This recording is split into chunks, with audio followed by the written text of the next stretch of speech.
Thousands of years ago, a prosperous and highly developed civilization existed on the territory of one of the largest oceans in the world. For some unknown reason, however, it was destroyed, and its islands and cities sank into the depths of the ocean, forever. If you think this is a story you've heard before, think again, because this is not about Atlantis. We're talking about another civilization for which there may be real evidence, the lost continent of Lemuria. What is Lemuria? Unlike Plato's story of Atlantis, which has been around since 2,400 years ago, the legend of Lemuria is relatively recent. In fact, it is only about 150 years old. However, this is not the only thing that distinguishes Lemuria from Atlantis. For one thing, Atlantis is located in a different ocean, the Atlantic or somewhere around that area, while Lemuria is located in the Indian Ocean. Interestingly, the legend of Lemuria originated not anywhere, but in scientific circles. In the 1800s, an English zoologist named Philip Sclater stumbled upon a perplexing conundrum. Why would a tiny animal like the lemur occur in two places separated by an entire ocean? In fact, Sclater was a respected and famous scientist at the time, and his question was a valid one. Alfred Wegener's theory of continental drift didn't exist then, so scientists were looking for an explanation of why some fauna existed in two separate places when none existed in nearby regions. Lemur fossils, for example, have been found in both Madagascar and the Indian subcontinent, but are mysteriously absent in the Middle East and mainland Africa. Sclater concludes that these places may be related in some way. Without the continental drift theory, there is only one possible explanation.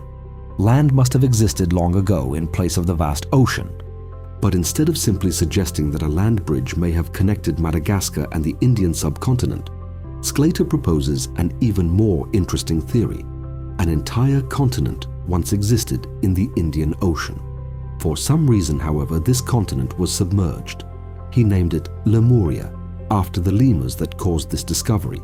However, the scientist did not develop this concept further, and probably did not anticipate that a whole other theory would arise from his idea. In 1870, Ernst Haeckel picked up Sclater's idea and hypothesized that mankind originated in Lemuria instead of Africa. Very soon, scientists were no longer the only ones discussing this theory. Mystics such as Helena Blavatsky, her followers and contemporaries embraced the idea of Lemuria, giving a second life to Sclater's theory. But why? Given the many other lost lands in history such as Thule, Shambhala and El Dorado, why has Lemuria gained the most believers alongside Atlantis? What is so special about Lemuria? If there is anyone to thank for Lemuria's survival in the public consciousness, it is Helena Blavatsky. Although Sclater started it and Haeckel supports the idea, the Russian mystic successfully spread her version of Lemuria to the general public through her esoteric teachings. But who is Helena Blavatsky anyway? Born in Ekaterinoslav, Russian Empire, now part of present-day Dnipro, Ukraine, Blavatsky was a well-known spiritualist and esotericist in the late 19th century. Madame Blavatsky, as she was known to her followers, co-founded the Theosophical Society, a religious movement that aimed to promote brotherhood and serve humanity. Drawing influences from several belief systems, including Christianity, Gnosticism, Neoplatonism, occultism, Buddhism, Hinduism, and Islam, Theosophy immediately gained both fame and notoriety in the United States, Europe, and India. Blavatsky had many groundbreaking ideas, but her doctrine of the origins of humanity is one of the most enduring. According to her, humans came from Lemuria, and our origins as a species are a bit more complicated than just getting off a continent that would soon be swallowed by the ocean. In its teachings, the Theosophical Society describes the Lemurians as one of the indigenous races that inhabited the Earth before humanity as we know it today. Rather than simply a prehistoric landmass that served as a bridge between 2 or 3 continents, Blavatsky's Lemuria stretched not only from India to Africa and Australia, but also reached Antarctica, then the Pacific and Atlantic Oceans, and to parts of the Arctic, forming a horseshoe-shaped continent. This also includes Tibet, Mongolia, and even the Easter Islands. Depending on who you ask, when exactly Lemuria arose and disappeared, opinions vary widely. According to theosophical tradition, the first Lemurians appeared 34 million years ago, meaning they coexisted with dinosaurs. Then, about 18 million years later, the Lemurians began to reproduce via eggs, and so the subraces began to appear. Out of one of the Lemurian subraces emerged the Atlanteans. The Atlanteans would soon become the next indigenous race after the Lemurians, which would also lead to their demise. But more on that in a moment. Actually, the Lemurians weren't exactly humans. In William Scott Elliott's 1904 book, he recounts the experiences of the seer Charles W. Leadbetter. In it, Leadbetter describes the Lemurians as 4.5 feet tall, brown-skinned, flat-faced humanoids with bird's side vision. Lemurians were originally asexual and could only reproduce by laying eggs. Later, they began to breed like humans. By interbreeding with animals, the Lemurians were able to create ape-like creatures that became our ancestors. Going back to Blavatsky, she believes that the Lemurians are the third indigenous race on Earth. They were highly intelligent and spiritual. The Lemurians were superior to the Atlanteans when it came to the supernatural side of things. Theosophical tradition also insists that Lemurian technology was so advanced and different from our own that we would have a hard time understanding it. The Lemurians are believed to have used the hidden energy of crystals for healing, communication, energy storage, and even to power entire cities. According to the legends associated with the Lemurian theory, this technology is preserved somewhere to this day. But if such advanced technology existed, where is it now? Due to Lemuria's catastrophic and sudden destruction, everything they developed and invented was swallowed up by the sea. All their technology, architecture, and civilization have been destroyed, leaving no trace behind. But what cataclysm could have happened to submerge such a great civilization as the Lemurian? The answer lies in another lost ancient civilization, and this time your guess is right: Atlantis. Lemuria is often compared to Atlantis because of their very similar fate. Both were highly advanced civilizations that sank to the bottom of the ocean after a devastating cataclysm. But did you know that Atlantis and Lemuria may not only be similar, but also related? In fact, their destruction may have been mutually caused, brought about by the influence of another alien race. Edgar Cayce, an American clairvoyant known as the Sleeping Prophet, whom we told you about in a detailed video, describes the connection between Lemuria and Atlantis in his writings. According to him, Lemuria is a continent that existed long ago in the Pacific Ocean before Atlantis. You're probably thinking, wait, wasn't Lemuria located in the Indian Ocean? Well, yes, but some believe that Lemuria and another extinct continent in the Pacific are the same thing. Yes, there is another continent that is now in the largest ocean in the world. In the early and mid-20th century, British writer and engineer James Churchward wrote books about a continent that once existed in the Pacific called Mu. Churchward was not the first person to introduce Mu to the world, but rather Auguste Le Plongeon and Charles-Étienne Brasseur de Bourbourg in the 19th century.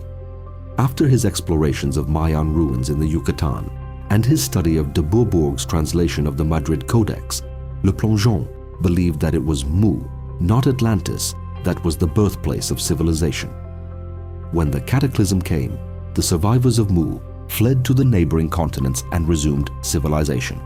The Mayans and Egyptians are descendants of those who survived the destruction of Mu. But Le Plongeon's Mu is located in the Atlantic Ocean. On the other hand, Churchward suggests that Mu is located in the Pacific, and its landmass extends across the ocean from Hawaii to the Marianas and Easter Island. Churchward points out similarities in the various ancient cultures of the world that should be impossible. For example, the ancient civilizations of Central America, Egypt, India, Burma, Easter Island, and Greece have remarkably similar megalithic structures. There are also common themes in the artwork of these cultures, such as the relationship between the earth and the sky. Perhaps the most interesting similarity is how the deity of the sun was worshipped consistently in civilizations that were an ocean apart. Although it could be said that the sun plays a huge role in people's daily lives, and not surprisingly, Churchward notes something curious. The name of the ancient Egyptian god Ra sounds almost the same as the Rapa Nui word for sun, which is Ra'a. Adopting the idea of Mu from Churchward, Edgar Cayce suggests that Lemuria and Mu are one and the same. How is this possible if these two continents were literally in two separate oceans? According to this theory, Lemuria and Mu were actually one continent that stretched from the Indian Ocean all the way to the Pacific Ocean. Through his psychic readings, Cayce argues that Lemuria was a highly developed, spiritually oriented civilization, similar to what the Theosophical Society does. He also agrees that Lemuria later declined and was destroyed by a combination of catastrophic events and mishandling of their own powers. But there's another more interesting theory about how Lemuria fell that involves not only Atlantis, but the Anunnaki as well. For a long time, Atlantis and Lemuria lived together in harmony. About 100,000 years ago, however, the Anunnaki came to Earth. According to this theory, they were searching for gold. Some say that with its help, they invented a medicine to prolong their lives, while others claim that gold was used to rebuild their dying planet. Most likely to achieve their goals, the Anunnaki corrupted the Atlanteans and convinced them to dominate the world. Of course, the peace-loving Lemurians opposed this. Since the Atlanteans were technological gods, they started a war against the Lemurians in which the latter had no choice but to fight.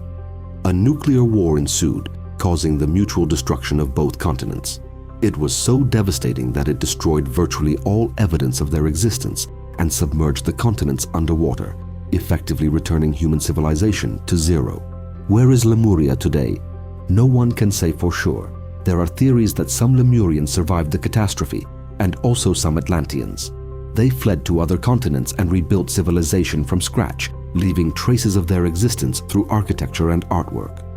One of the most interesting theories about the survival of the Lemurians is related to a mountain in California. Mount Shasta is a potentially active volcano located in California, but despite its seemingly normal appearance, there are legends that a secret city is hidden beneath it. Called Telos, the city consists of a vast network of underground tunnels with walls adorned with precious stones and floors covered in leather carpets. It is said that the Lemurians who inhabit this city sometimes appear on the surface dressed in white robes. Interestingly, Mount Shasta is also the subject of Native American legends. There are also numerous accounts of UFOs in the area. The mountain is revered by a number of religious movements and also by ufologists. One of the most interesting stories associated with it is about a British gold prospector named J.C. Brown. Rumor has it that in 1904, Brown was prospecting the area for gold, but accidentally discovered a large underground city full of gold under the mountain. Even more curiously, he also discovered mummies of ridiculously tall individuals, some reaching heights of up to 3 meters, 10 feet. Brown was about to return to the area with more companions, but mysteriously disappeared and was never seen again. Mount Shasta is hardly the only place people believe the Lemurians migrated after the destruction of their continent. There are tons of other possible places where they could have settled, and like Mount Shasta, they were underground cities made up of complex tunnel systems. But the biggest question remains: did Lemuria exist? If we go with today's scientific mainstream, then the answer is no. But prepare to be shocked. Oceans, in 1986, a Japanese man named Kihachiro Aratake discovered what appears to be the remains of an ancient civilization off the coast of the Ryukyu Islands in southern Japan. Today, the site is called Yonaguni and includes strange rock formations that resemble man-made structures. Masaki Kimura, one of the first scientists to study the site, believes they are just that. The Ryukyu Islands are in close proximity to where Mu might be located. Lemuria, as we said, is a relatively recent myth, but a continent that disappeared into the Indian Ocean is not. According to Tamil legends, Kumarikandam was a mythical continent lost in the Indian Ocean. The story of it was first recorded in the 15th century in the Skanda Purana version, a Hindu religious text. It is the birthplace of the Tamil people. Like Lemuria, Kumarikandam was a thriving, harmonious civilization, but was later destroyed and submerged under the ocean. This discovery proves that it is too early to dismiss the idea of a great ancient civilization predating our own, even if we are talking about an entire extinct continent. According to NOAA Ocean Exploration, Only 5% of the world's ocean have been explored. But while we haven't even explored our oceans yet, China has discovered water on the moon and is already working on a massive project to build on it. You can learn more about this in the video you see on the left of your screens.